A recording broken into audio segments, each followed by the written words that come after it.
नाज़रीन अस्सलाम वालेकुम। उम्मीद है कि आप सब लोग अपनी फ़ैमिली के साथ खैर खैरियत से होंगे, खुश खुर्रम होंगे। हम हाज़िर हैं अपनी नई वीडियो के साथ और आज जो है हम फ्यूचर टेंस का आगाज़ करने जा रहे हैं। जैसा कि आप बोर्ड पर देख सकते हैं, फ्यूचर इंडेफिनिट टेंस है ये, और फ्यूचर इंडेफिनिट ही के सेंस में प्रेजेंट के जो दो टेंस इस्तेमाल होते हैं उसको भी हम आज यहाँ एक्सप्लेन करेंगे। तो बहुत तवज्जो से देखिएगा और कोशिश करके पूरी वीडियो देखिएगा आखिर तक, क्योंकि काफ़ी चीज़ें जो है ना, हर पॉइंट इसका इम्पॉर्टेंट पॉइंट है। हम इसको कम से कम आपको 7-8 या इससे ज़्यादा मुख्तलिफ़ इस्तेमाल इसके बताएंगे फ्यूचर इंडेफिनिट के। तो सबसे पहले मैं आपको बता दूं कि इसके जो ऑक्सिलरी वर्ब हैं वो विल और शैल है। हेल्पिंग वर्ब के तौर पे इस सेंटेंस में विल और शैल इस्तेमाल होते हैं। शैल कहाँ इस्तेमाल होता है? शैल सिर्फ फर्स्ट पर्सन के साथ इस्तेमाल होता है, फर्स्ट पर्सन सिंगुलर के साथ, फर्स्ट पर्सन प्लूरल के साथ। यानी आई और वी अगर आपका सब्जेक्ट है तो आप शैल इस्तेमाल कर सकते हैं। अदरवाइज़ तमाम सब्जेक्ट्स के साथ, तमाम पर्सन्स के साथ, तमाम नंबर्स के साथ सब्जेक्ट में आप जो है वो विल भी इस्तेमाल कर सकते हैं। यानी शैल की जगह विल इस्तेमाल कर सकते हैं फर्स्ट पर्सन में, चाहे सिंगुलर हो चाहे प्लूरल हो। लेकिन शैल हर जगह नहीं इस्तेमाल कर सकते। शैल जो है वो सिर्फ फर्स्ट पर्सन के साथ इस्तेमाल हो गया। अब मैं आपको बताता हूँ इसमें वर्ब की फर्स्ट फॉर्म इस्तेमाल होगी।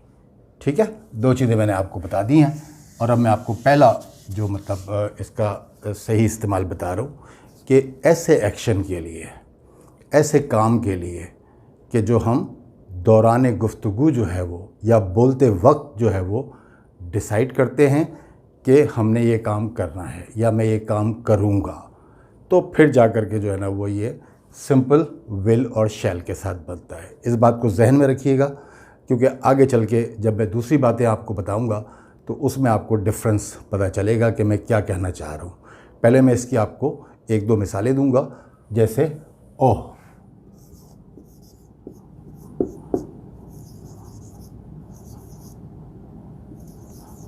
I forgot to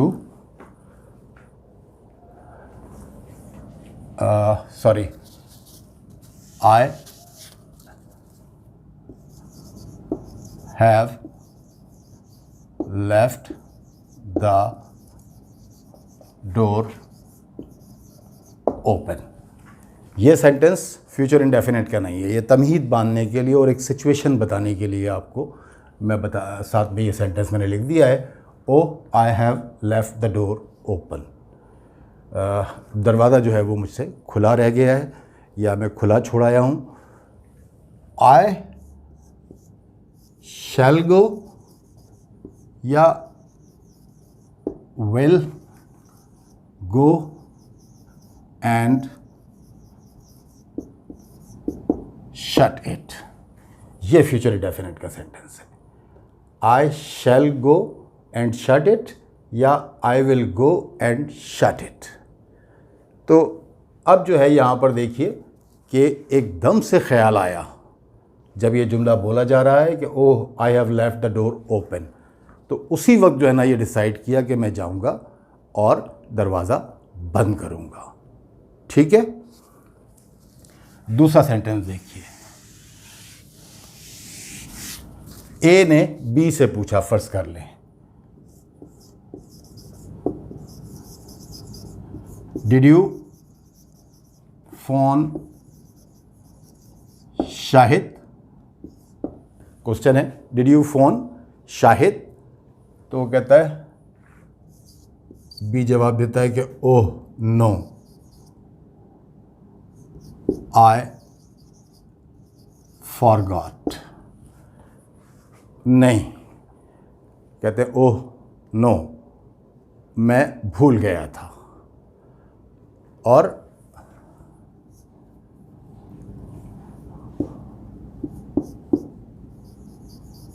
I will phone him now। अब आप ये देखिए कि इसको हम उर्दू में जो है वो बाज़ औक़ात गा गी गे के साथ नहीं बोलते। पहला सेंटेंस भी ऐसे ही था ना, कि जो मैंने आपको बताया कि मैं अपने दरवाज़ा बंद करना जो है वो या खुला छोड़ आया हूँ जो है, तो मैं जा कर के उसको बंद करता हूँ या बंद करूँगा, दोनों तरीके से आप बोल सकते हैं। या बंद करता हूँ ज़्यादा बोलते हैं हम। इसमें भी देखिए कि डिड यू फ़ोन शाहिद, क्या आपने शाहिद को फ़ोन किया? कहता है ओह नो आई फॉरगॉट, नहीं मैं भूल गया। I will phone him now, मैं उसे अभी फ़ोन करता हूँ। तो अभी किया नहीं है, तो ये जो है वो फ्यूचर के लिए उसी वक्त जब उसे बताया गया कि आपने फ़ोन किया तो उसने कहा नहीं मैं भूल गया, तो उसी दौरान में उसने डिसाइड किया कि मैं अभी ये काम करूँगा। ठीक है, तो जो काम फ्यूचर के लिए आप ड्यूरिंग कन्वर्सेशन या while you are speaking, so at that time you decide to do something in future, you write it with will और शैल। ठीक है,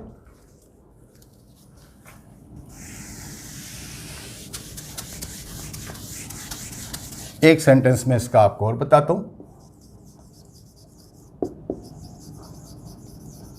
What would you like to have? आप किसी के मेहमान गए, मेज़बान ने आपसे पूछा What would you like to have? आप क्या लेना पसंद करेंगे? ठीक है, आपने जवाब दिया I will, या I shall भी हो सकता है। I will have some coffee। ठीक है, या what would you like to drink भी हो सकता था, what would you like to drink। तो जवाब मिला कि I will have some coffee। ठीक है, इसके अलावा देखिए एक ये इस्तेमाल हो गया विल और शैल का, और फ्यूचर इंडेफिनिट ही है ये भी। इसके अलावा जब सेंटेंस में विल के साथ या शैल के साथ बी आ जाएगा तो फिर वो विल शैल में ही ट्रांसलेट होगा। या कभी कभार हम सेंटेंस को जो है वो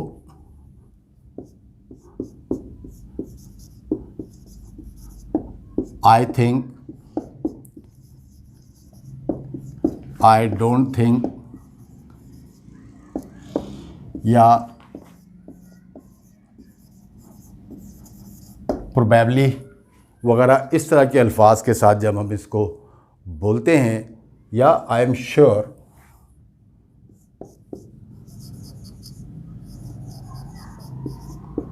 तो उसमें भी हम विल और शैल का जो है स्ट्रक्चर इस्तेमाल करते हैं। फॉर एग्ज़ाम्पल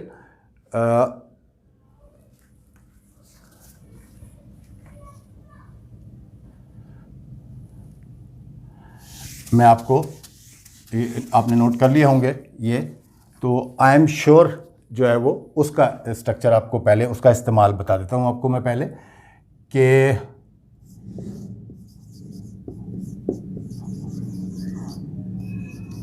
डोंट वरी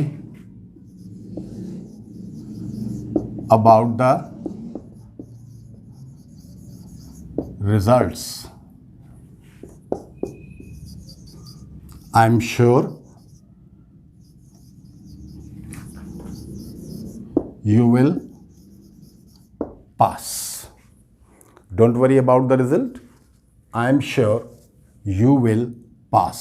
असल सेंटेंस जो है वो फ्यूचर इंडेफिनिट का ये है, और आई एम श्योर आ गया इसमें आगे। अब मैंने आपको कहा था कि आई थिंक और आई डोंट थिंक, तो जो है वो उसके भी सेंटेंस बता देता हूँ।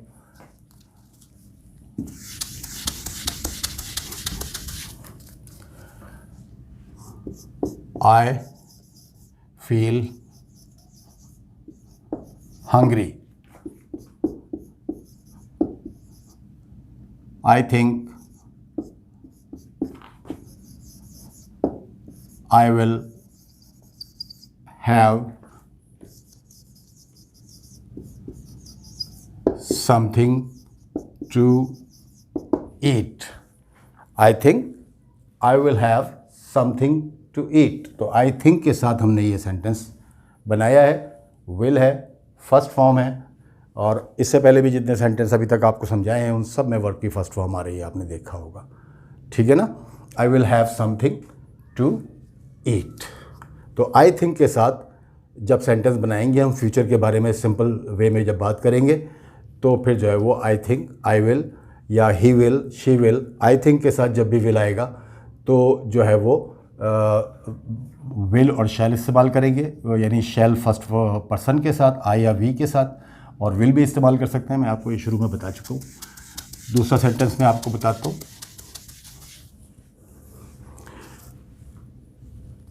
इसके बाद जो है वो देखिए कि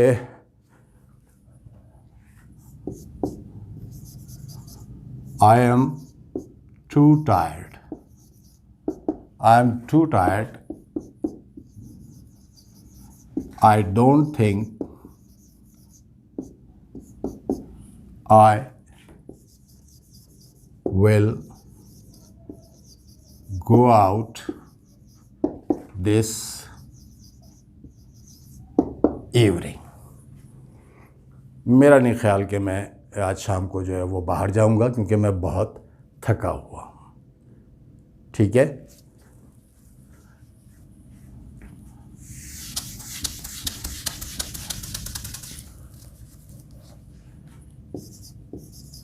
She will be in Paris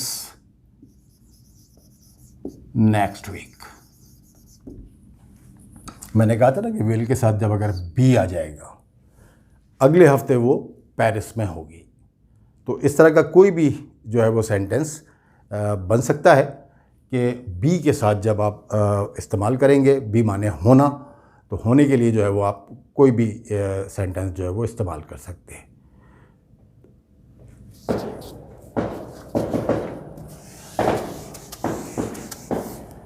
जैसे I shall be at work on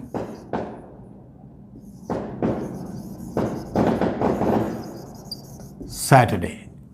I shall be at work on Saturday। I shall be, मैं सैटरडे को जॉब पर होऊंगा। और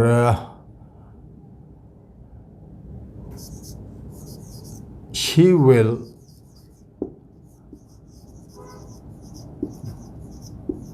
probably be on leave tomorrow। Probably माने मुमकिन है या शायद उस सेंस में इस्तेमाल होता है। तो she will probably be on leave tomorrow, तो हो सकता है कि वो कल छुट्टी पे हो या छुट्टी पे होगी। समझा मेरी बात। तो ये तमाम जो है अभी तक मैंने आपको इस्तेमाल बता दिए हैं। पहला इस्तेमाल जो था वो ऐसा कोई भी काम जो आप बोलते गुफ्तगू के दौरान ही आपके जहन में आता है और आप कहते हैं कि मैं ये काम करूँगा, तो सिर्फ वो विल और शैल में जो है वो ट्रांसलेट होगा या विल और शैल उसमें इस्तेमाल होंगे। उसके अलावा ऐसे सेंटेंस जिसमें सिर्फ होने की बात होती है, बी इज़ एम आर की जगह जो बी इस्तेमाल होता है, बी माने होना, तो उसके साथ जब वर्ब इस्तेमाल होगा तो जो है वो और कोई दूसरा वर्ब नहीं होगा साथ में, तो फिर जो है वो अपने विल और शैल के साथ बनेगा, आई थिंक के साथ बनेगा, प्रोबेबली के साथ बनेगा, आई डोंट थिंक के साथ बनेगा, आई एम श्योर के साथ बनेगा। ये मैंने आपको मिसालें यहाँ पर दे दी हैं। इसके अलावा फॉर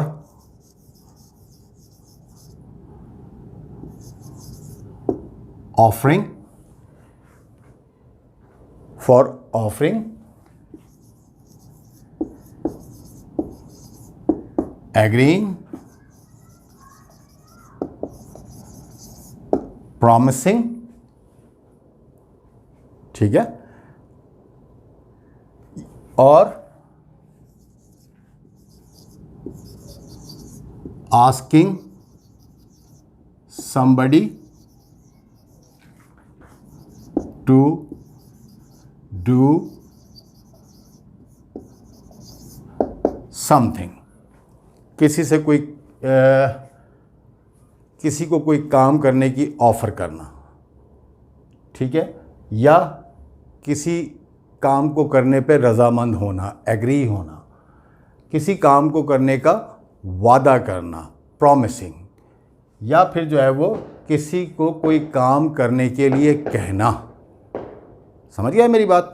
ये 4 किस्म की सिचुएशन में भी सेंटेंस आई विल यानी फ्यूचर के लिए, तो आई विल और आई शैल के साथ, या कोई भी सब्जेक्ट हो सकता है ना, ये ज़रूरी नहीं है। तो फॉर एग्ज़ाम्पल मैं आपको मिसाल देता हूँ।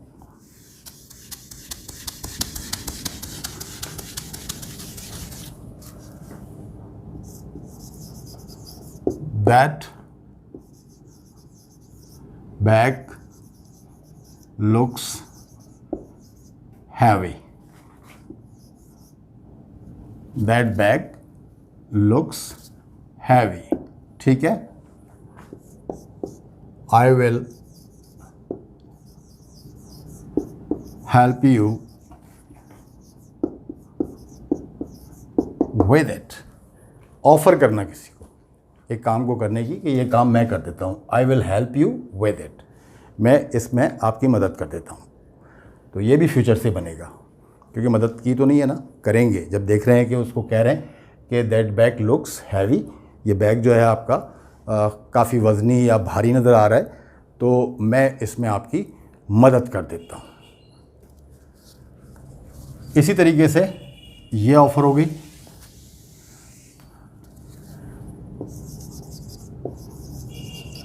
Can you give this book to her, can you give this book to her, तो वो कहता है कि श्योर, जवाब मिलता है कि श्योर, आई विल या I shall give it to her. ये उसने वादा कर लिया कि हाँ मैं ये काम करूँगा, प्रॉमिसिंग के लिए, प्रॉमिस करने के लिए जो है वो यहाँ पर जो है वो इस्तेमाल हुआ है, I will give it to her, ठीक है। तो इसके अलावा और क्या क्या था, मैं मिटाता हूँ इसको। इसके बाद वाला सेंटेंस हम देखते हैं कि क्या है।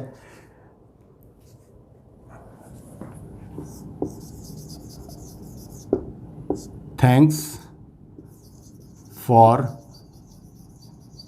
लैंडिंग मी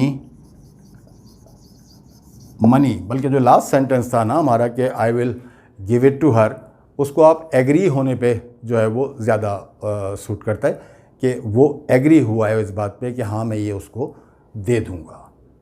उसने कहा कि क्या ये बुक आप उसको दे देंगे, दे सकते हैं? तो उसने कहा कि हाँ मैं कल इसको ये बुक दे दूँगा। तो ये एग्री करने की उसमें आ जाएगा, ठीक है।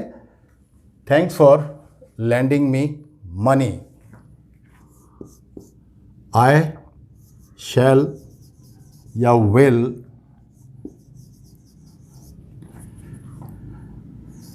पे इट बैक ऑन फ्राइडे कर लें, मंडे कर लें, कोई सा भी, ये प्रॉमिस करने वाली बात है कि उसने वादा किया यहाँ पर कि thanks for lending me money, lend माने उधार देना किसी को, तो आपने मुझे पैसे उधार दिए, उसका शुक्रिया। आई शैल पे इट बैक, ये मैं आपको वापस लौटा दूँगा, वापस पे कर दूँगा फ्राइडे को, ये प्रॉमिस है मेरा। तो ये सेंटेंस जो है वो प्रॉमिस के लिए ज़्यादा सूट करता है। समझ में आई आपकी बात? तो इसके बाद जो है वो एक सेंटेंस हम और देख लेते हैं।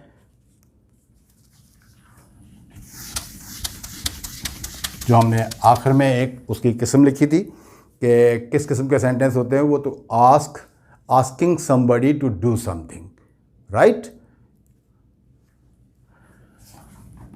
ये देखिए क्वेश्चनिंग वे में होता है, will you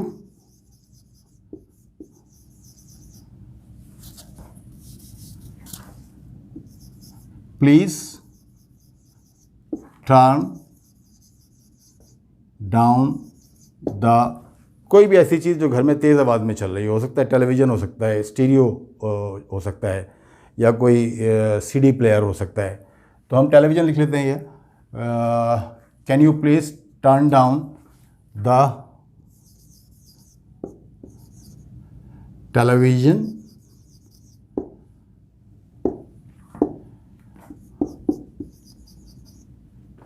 I am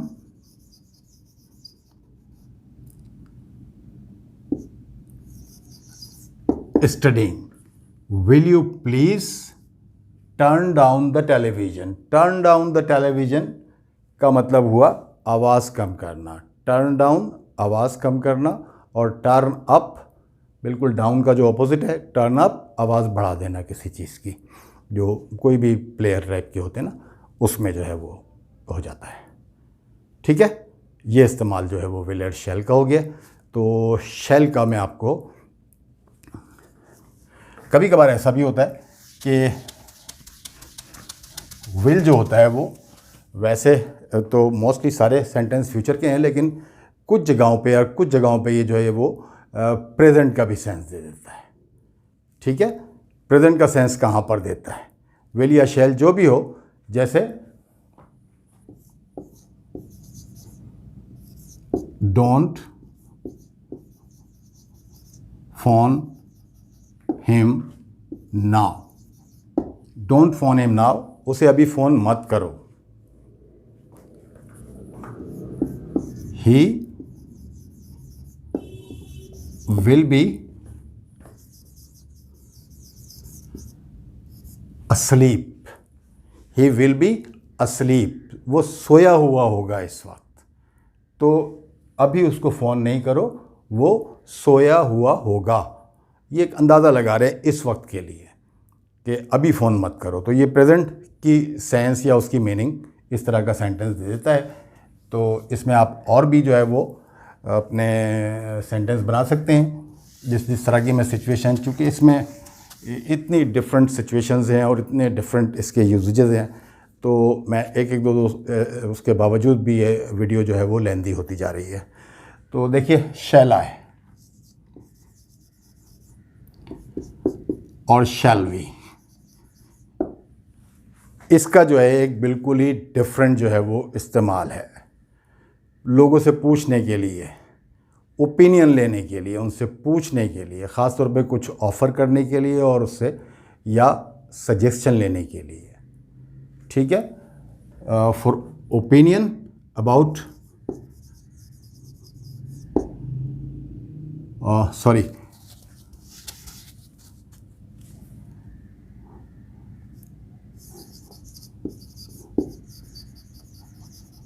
for opinion about offer or suggestion। ठीक है, किसी को कोई काम के लिए आप ऑफ़र करें करने की, खुद करने की, या किसी से राय मांगें, तो ये दोनों उस सूरतों में उसका ओपिनियन पूछ रहे होते हैं। मैं मिसालें दूंगा तो आपकी और समझ में आ जाएगा। जैसे, shall I open the window?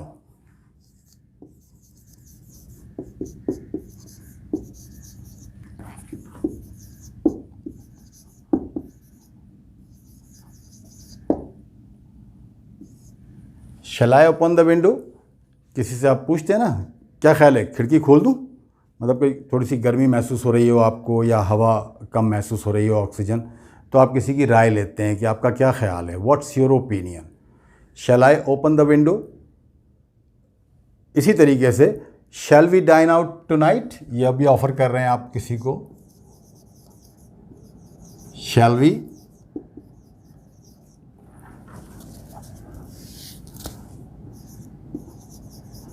Dine out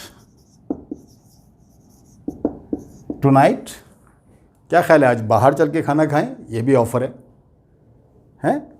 where shall we go this evening, ये सजेशन है, राय ले रहे हैं उसकी, उससे तजवीज़ मांग रहे हैं कि हम कहाँ चलें, आज शाम को हम कहाँ चलें, आपका क्या ख्याल है, आपकी क्या राय है, क्या आपका जो है वो ओपिनियन है और क्या आपकी सजेशन है कि हम आज शाम को कहाँ चलें।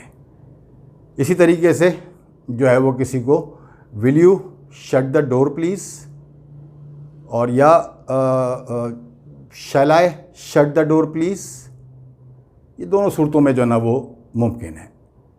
ठीक है, ये जो है वो विल और शैल के साथ जो है वो फ्यूचर की कहानी है। अब जो हम आ जाते हैं प्रेजेंट कंटिन्यूस और प्रेजेंट सिंपल की तरफ। प्रेजेंट कंटिन्यूस और प्रेजेंट सिंपल कहाँ इस्तेमाल होते हैं फ्यूचर के लिए, देखिए। For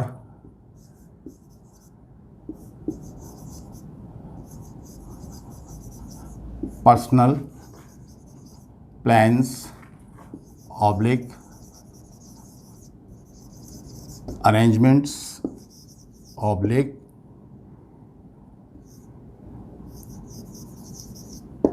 decision. कोई भी आपका ज़ाती प्लान है फ्यूचर के बारे में जो पहले से बनाया हुआ है, गुफ्तगू के दौरान कुछ चीज़ आपने डिसाइड नहीं की है, एक चीज़ जो पहले से आपने डिसाइड की हुई है, पहले से प्लान की हुई है या पहले से उसके लिए कुछ अरेंजमेंट किए हुए हैं, तो फिर आप जो है वो उसको आप प्रेजेंट कंटिन्यूस में एक्सप्रेस करेंगे। जैसे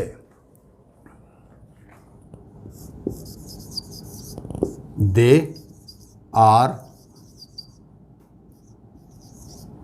गोइंग टू आ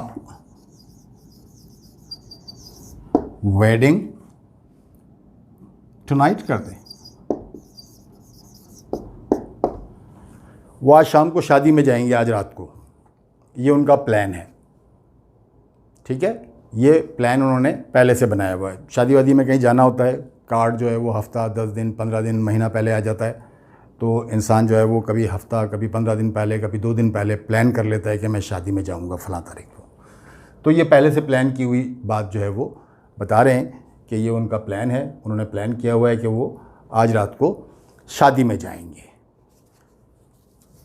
इसी तरीके से किसी का प्लान जो है वो पूछने के लिए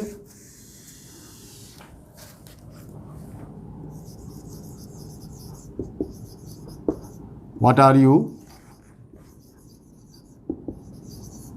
डूइंग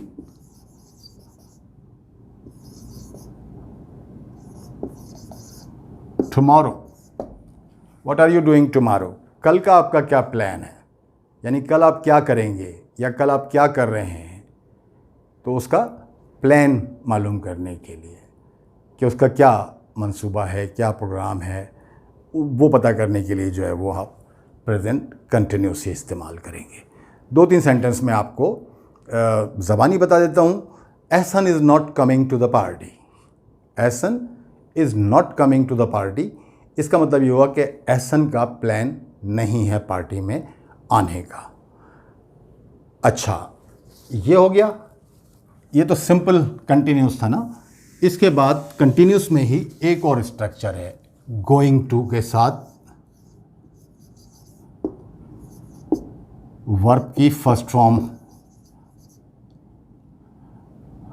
वर्ब इस्तेमाल होता है और फर्स्ट फॉर्म इस्तेमाल होती है। ठीक है, ये कब होता है, ये भी आमतौर पे प्लान्स वगैरह में आप इस्तेमाल कर सकते हैं, लेकिन ये थोड़े से निस्बतन बड़े डिसीजन के लिए जिसमें थोड़ी बहुत सोच विचार की ज़रूरत होती है, उनके लिए जो है ना वो आप गोइंग टू का स्ट्रक्चर इस्तेमाल करते हैं। जैसे she is going to buy a new house next month। ठीक है, she is going to buy a new house next month, कि वो अगले महीने एक नया घर खरीदेगी। ये उसने डिसाइड किया हुआ है, ये उसने डिसाइड कर लिया है पहले से कि वो अगले महीने नया घर खरीदेगी। तो ये थोड़ा सा गोइंग टू के स्ट्रक्चर में थोड़ी सी सोच विचार के बाद जो डिसीजन लेना होता है, फिर वो उसके लिए गोइंग टू ज़्यादा सूटेबल है। इसी तरीके से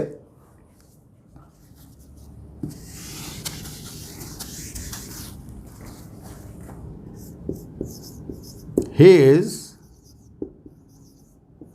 going to join army after his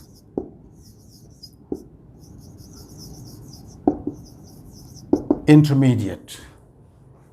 He is going to join army after his intermediate. देखिए यहाँ पर join फर्स्ट फॉर्म आ गई going to के साथ, पहले going to के साथ by आया था।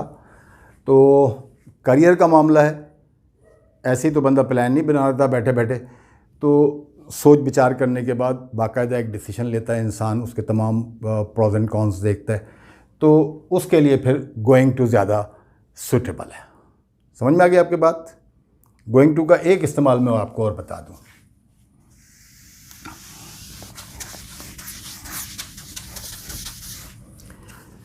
कि मौजूदा वक्त में अगर कोई आपको ऐसे सिम्टम्स नज़र आ रहे हैं जिनकी बुनियाद पे आप फ्यूचर के लिए बारे में कुछ प्रेडिक्ट करते हैं, तो उसमें भी गोइंग टू इस्तेमाल होता है। फॉर एग्ज़ाम्पल मैं आपको बताता हूँ, मैं सेंटेंस पे लिख दूँ, it is going to rain. आप प्रेडिक्ट कर रहे हैं कि बारिश होगी, ठीक है। अच्छा, कैसे प्रेडिक्ट कर रहे हैं आप?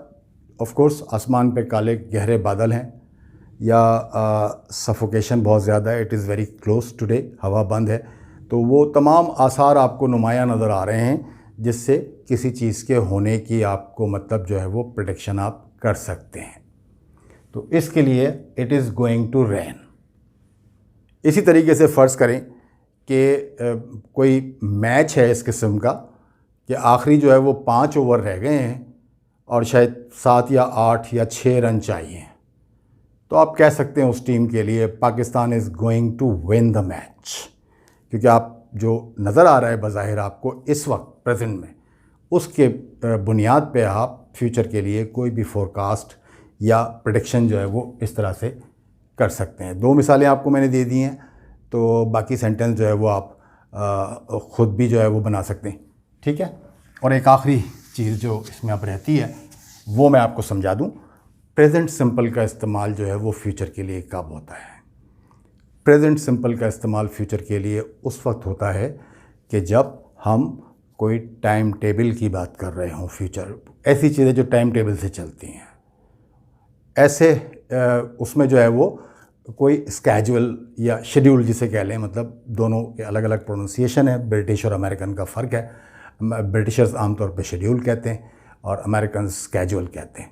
तो कोई शेड्यूल है, कोई टाइम टेबल है, तो वो टाइम टेबल वगैरह जो है वो किसी क्लास का भी हो सकता है, शेड्यूल वगैरह किसी ट्रेन का भी हो सकता है, किसी इवेंट का भी हो सकता है, फ़्लाइट वगैरह का हो सकता है, हवाई जहाज़ प्लान वगैरह का। तो इन सब के लिए जो है वो मतलब आप प्रेजेंट सिंपल इस्तेमाल करेंगे। तो पर्सन्स का जो प्लान होगा या जो उन्होंने अपना प्रोग्राम बना रखा होगा वो आईएनजी वाली फॉर्म में, प्रेजेंट कंटिन्यूस में, और जो दूसरी चीज़ें हैं जो शेड्यूल से चलती हैं, टाइम टेबल से चलती हैं, उनके बारे में फ्यूचर की भी बात करेंगे तो भी प्रेजेंट इंडेफिनिट में बात करेंगे उनसे। देखिए, the match,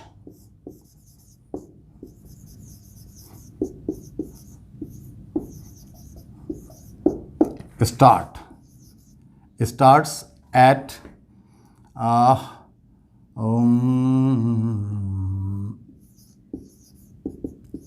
9:30 AM tomorrow। Urdu में कैसे कहेंगे इसको? मैच जो है वो सुबह कल 9:30 बजे शुरू होगा, लेकिन आप इंग्लिश में इसको विल स्टार्ट नहीं कहेंगे।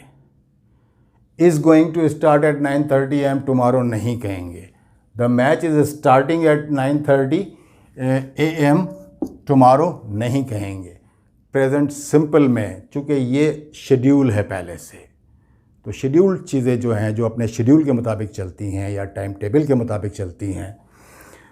फॉर एग्ज़ाम्पल आप क्लास में हैं तो आप कह सकते हैं कि 6th पीरियड begins at 12:30। छठा पीरियड 12:30 बजे शुरू होगा, 12:30 पे स्टार्ट होगा या शुरू होगा, ठीक है। तो विल स्टार्ट नहीं कहेंगे, विल बिगिन नहीं कहेंगे आप, या गोइंग टू स्टार्ट नहीं कहेंगे, इज स्टार्टिंग नहीं कहेंगे। इसी तरीके से मैं आपको 2 मिसालें और दे देता हूँ। The train leaves eight 9 o'clock। Train कितने बजे रवाना होगी? 9 बजे रवाना होगी। अभी 9 बहुत दूर है, फ्यूचर में होगी, लेकिन चूँकि ट्रेन वगैरह अपने शेड्यूल के मुताबिक चलती हैं, टाइम टेबल के मुताबिक चलती हैं, तो वो प्रेजेंट सिंपल में ही फ्यूचर की बात करेंगे हम। So what time does the plane arrive? What time does the plane arrive? जहाज़ कितने बजे आएगा, जहाज़ की आमद कितने बजे होगी, या जहाज़ कितने बजे पहुंचेगा। तो फ्लाइट्स भी आपको पता है, उनका एक टाइम टेबल और एक शेड्यूल पहले से डिसाइडेड होता है। तो कोशिश की है कि आपको तमाम एस्पेक्ट्स जो हैं वो फ्यूचर इंडेफिनिट के बारे में बता दिए जाएं, और इवन जो प्रेजेंट के जो टेंसेज हैं जो फ्यूचर सेंस में इस्तेमाल होते हैं, किस सिचुएशन में होते हैं, वो तमाम आपको मैंने कोशिश करके एक्सप्लेन कर दी है। उम्मीद है आपकी सब कुछ समझ में आ गया होगा, और अगली वीडियो तक के लिए आपसे इजाज़त चाहते हैं। अपना और अपने आसपास के लोगों का ख्याल रखिएगा। अल्लाह हाफ़िज़।